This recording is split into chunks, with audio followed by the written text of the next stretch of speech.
Ladies and gentlemen, on the 10th of May, in the morning, even as we were getting into a huddle to wargame the events of the previous night, a routine exercise, I received a message on hotline from my counterpart in Pakistan seeking my willingness to communicate.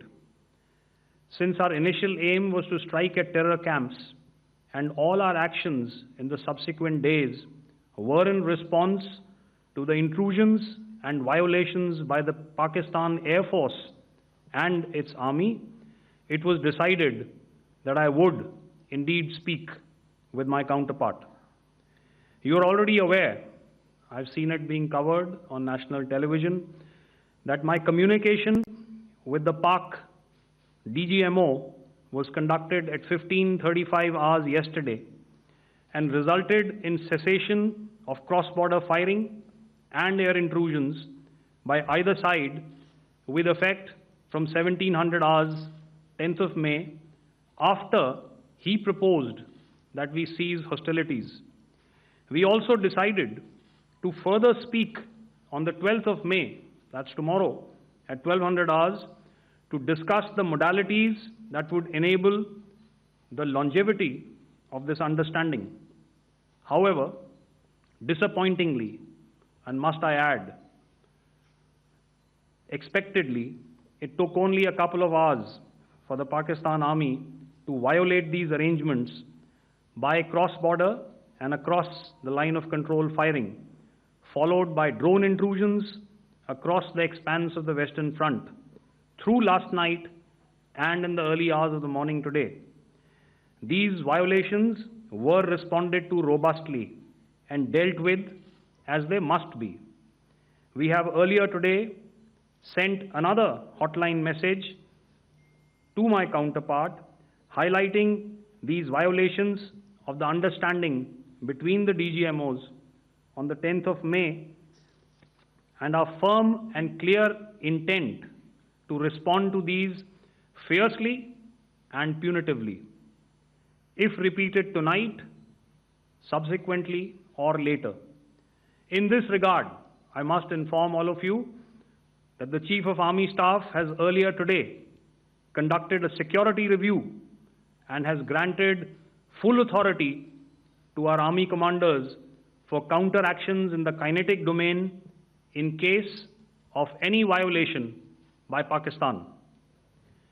In the end, I pay my solemn homage to my 5 fallen colleagues and brothers from the armed forces and civilians who have tragically lost their lives in Operation Sindoor.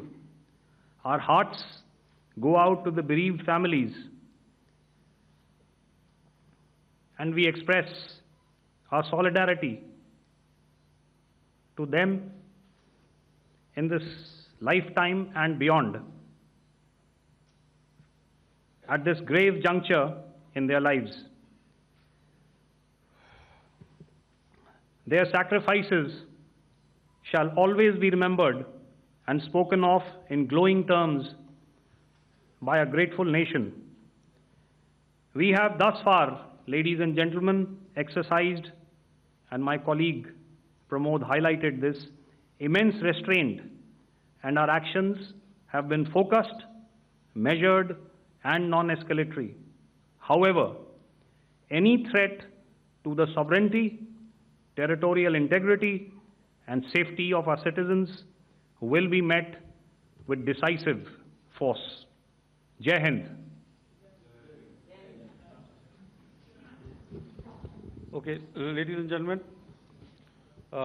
we are now open for questions. All right, now since I would not know all of you, I would expect you to please raise the placard or your hand, and once I indicate, I expect you to please give out your name and the media group that you belong to. Keep your questions short so that we can take as many questions as possible. Also, ladies and gentlemen, kindly bear in mind that confidential aspects may not be answered by the 3 DGMOs. Right. I've got a lot of hands there. let me start from the left. Left foot always in front when we start marching. So here we have to the left, okay, yeah, 238. Hello. So this is Manas Pratimugyan from PTI, Press Trust of India. So the understanding that was reached yesterday on stopping the military operations and actions, was it for just 3 days?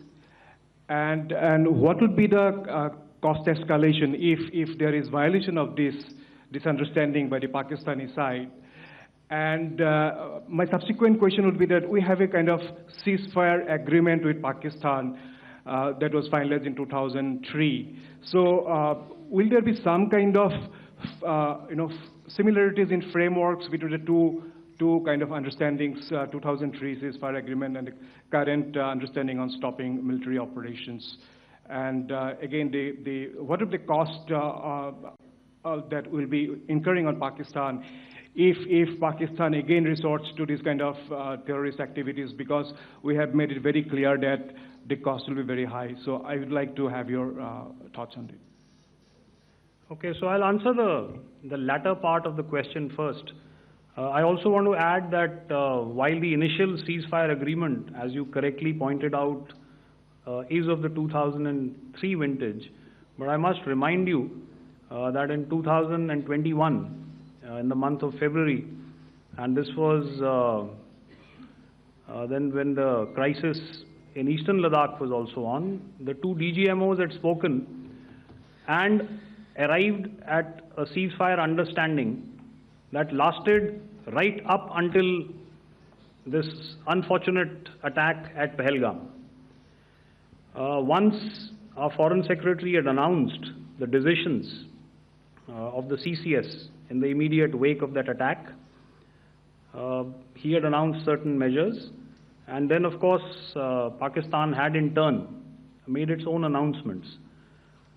Since then, there have been certain violations of this ceasefire understanding, and of course after the 7th of May, like I pointed out during my statement, that there have been numerous violations on the line of control especially, and of course along the international boundary by the Pakistan Army and the Pakistan Air Force. This understanding that we spoke about yesterday, no, it was not for 3 days. It was first to stop aggressive and hostile activities immediately, let that order and direction settle down for about 36 hours, and thereafter discuss modalities, like I said, to ensure its longevity. That is tomorrow, on the 12th of May. But unfortunately, we had a violation starting at approximately 1900 hours last night. And we've sent a communique, like I said, to the Pakistan Military Operations Directorate. And we will await as to what happens tonight. All right. The cost escalation, I'll leave it to your best imagination. I've already said that the response will be fierce and punitive. Now, the right foot forward.